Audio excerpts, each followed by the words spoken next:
नमस्कार बच्चों, ये क्लास 8 का साइंस का जनन चैप्टर का क्वेश्चन आंसर है। और पहला क्वेश्चन है कि सजीवों में जनन क्यों महत्वपूर्ण, समझाइए। और ये क्वेश्चन क्लास 10th में भी आते हैं, है ना। तो जनन क्यों आवश्यक है, ध्यान समझिए। सजीवों में अगर जनन की प्रक्रियाएं नहीं होगी तो हमारा निर्माण नहीं हो पाएगा, हम इंसानों का निर्माण नहीं हो पाएगा, हम जीवों का निर्माण नहीं हो पाएगा। अगर निषेचन हो नहीं तो हमारा निर्माण, जीवों का निर्माण होगा नहीं। अब जब जीवों का निर्माण होगा नहीं तो जीवों का अस्तित्व खत्म हो जाएगा, है क्या ना।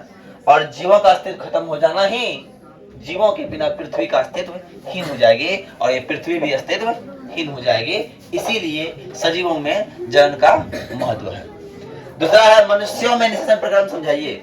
तो मनुष्यों में निषेचन प्रक्रम क्या होता है?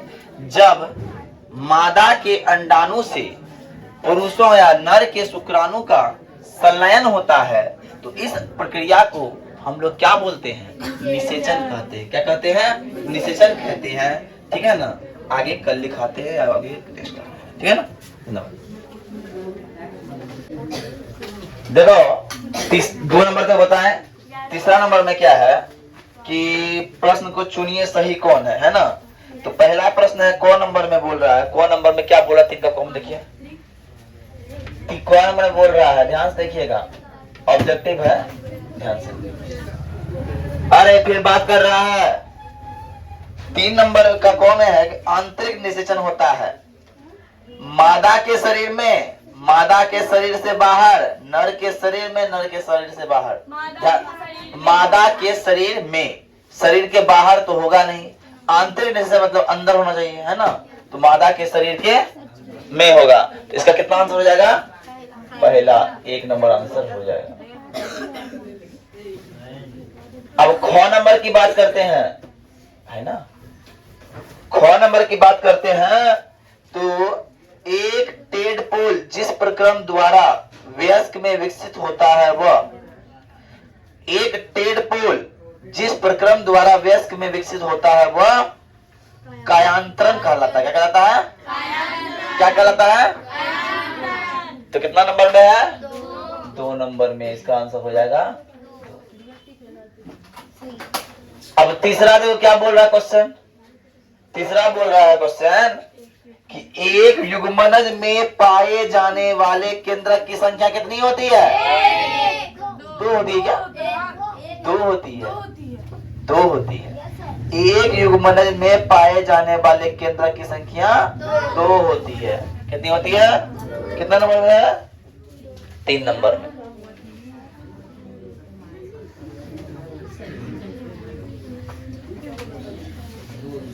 तीन होती है, समझे। 3 नंबर होगा, 2 होती है। एक युग्मनज में पाए जाने वाले, है ना, कयांतर की संख्या 1 ही होगी, 2 नहीं होगी। 1 होगा, सॉरी 1 होगा, 1 होगा। कितना होगा? 1 होगा। आ जाओ, है ना। एक युग्मनज में पाए जाने वाले केंद्रक की संख्या 1 ही होती है, 1 होती है। ठीक है, बात समझ में आया? अब बात समझिए। अगला है कि कौन सही है और कौन गलत है। सत्य और असत्य लिखे, ट्रू और फॉल्स लिखे। पहला बात है अंडप्रज जंतु, अंडप्रज बताए थे क्या होता है? हाँ, एक बताए थे अंडप्रज, एक बताए थे जरायुज। जरायुज और अंडप्रजक बताए थे, बताया ना। तो अंडप्रजक जंतु विकसित शिशु जन्म लेती है? नहीं। अंडप्रज जंतु अंडा जन्म लेती है। तो पहला बात क्या बोल रहा है? गलत बात बोल दिया, है ना। 4 का को, उसके बाद ख है, गो। तुमने पूरा लिख लिख के बनाना, समझे। घो, अंगो भी है, चौ भी है, छ है, ज है, झ भी है, और य भी है, और भी है। तो पहला बात जो बोला कि अनप्रज जंतु बच्चे को जन्म देती है, तो वो जन्म नहीं देती है, वो अंडा देती है। इसलिए पहला बात क्या है? ये फॉल्स है। F लिख दो, फॉल्स। दूसरा बात क्या बोल रहा था, समझिए। प्रत्येक शुक्राणु एक एकल कोशिका होता है। बात सही है, प्रत्येक शुक्राणु एक एकल कोशिका होता है। आइए दूसरा देखते हैं, है ना।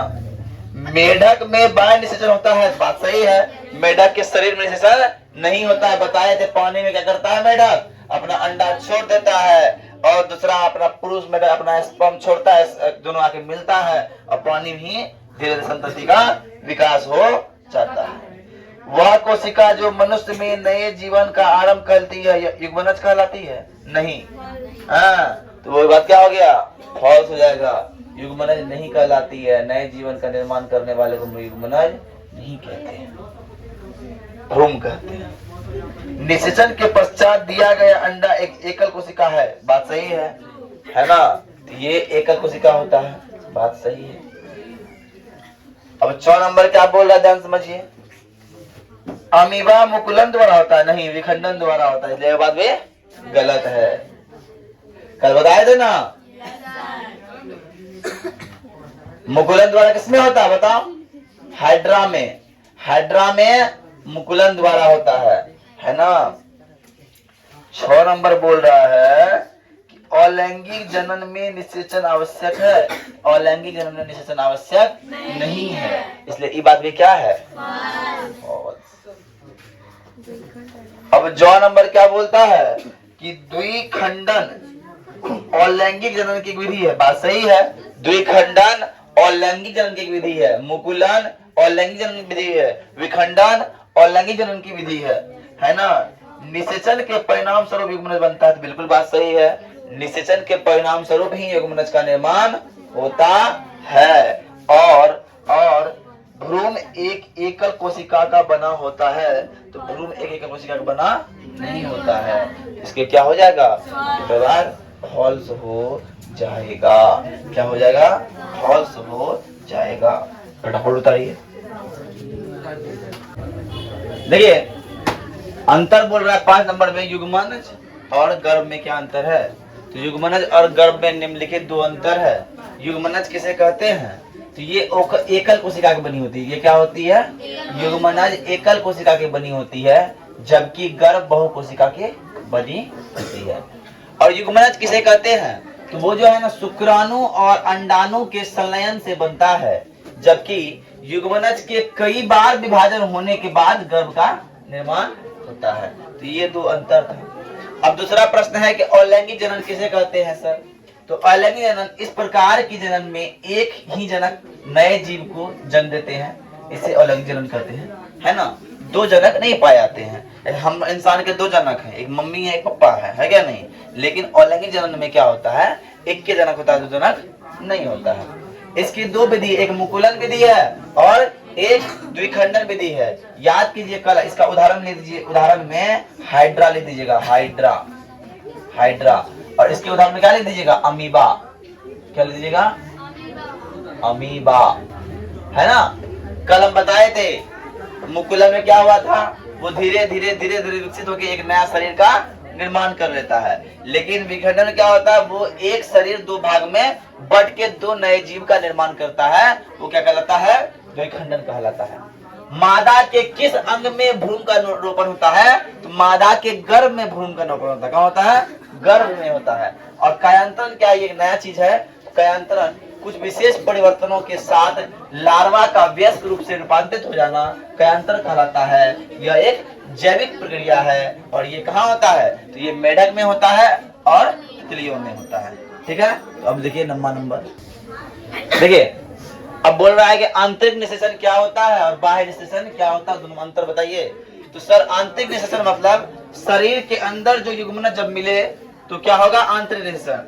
मनुष्यों में क्या होता है, गाय में क्या होता है, अन्य जीवों में क्या होता है, लगभग जितने जीव हम लोग दिखते हैं उन सब में क्या होता है, आंतरिक निषेचन होता है। दोनों क्या होते हैं, दोनों युग्मनज शरीर के अंदर संलयन करके शरीर के अंदर होते हैं, इसलिए उसे आंतरिक निषेचन कहते हैं। इसमें क्या होता है, शरीर के बाहर संलयन, क्या करा, मेढक अपना स्पर्म छोड़ दिया, ओवम छोड़ दिया, पानी के अंदर संलयन हो गया। शरीर के अंदर तो नहीं हुआ, पानी में हुआ, ये हो गया बाह्य निषेचन, है ना। इसमें कम अंडे उत्पादित होते हैं और इसमें बहुत अंडे उत्पादित होते हैं, है ना। और इसमें मनुष्य गाय है और उसमें मेढक एवं मछलियां है। ये होगी चैप्टर मेरा खत्म। ठीक है ना। तो आज के लिए इतना ही। जय हिंद, जय भारत, धन्यवाद।